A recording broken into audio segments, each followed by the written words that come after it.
It's been labelled as the Big City Plan, but a part of Birmingham City Council's £500 million investment has forced some people to come out in protest. The latest objection to the new redevelopment in the city centre comes as a result of plans to build a new tram line, which will in turn see the removal of one of the oldest trees in the city. Birmingham Trees for Life and many others were on Broad Street on Saturday at the location of the tree in an attempt to prevent the plans from taking place. Around 1,500 people have already signed a petition in the hope that the council will offer an alternative, and those against it feel that above everything it is an environmental issue. Do you know, over 200 mature trees have been lost in the centre of Birmingham over the last 2 or 3 years. And if we don't do something to save them soon, then I'm afraid we won't have any trees left at all in the centre of Birmingham, and we just think that's awful. Well, how detrimental could that be to the environment if that is the case?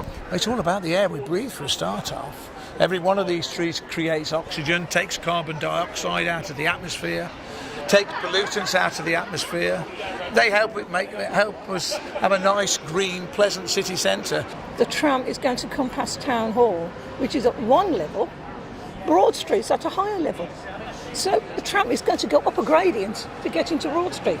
So if it's going up a gradient already, it can go up a little bit more of a gradient over the routes. Last year I went to Turkey. I went to Didyma. Didyma's a temple that had a marble roof, about that high, off the ground.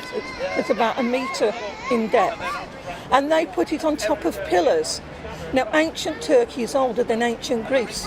So if engineers in ancient Turkey can put a very thick marble roof on top of a temple, we have engineers today that can come up with some idea that gets the tram line and keeps the tree. It seems kind of ridiculous that in order to provide a metro route, we're going to take away something like this right in the centre of the city.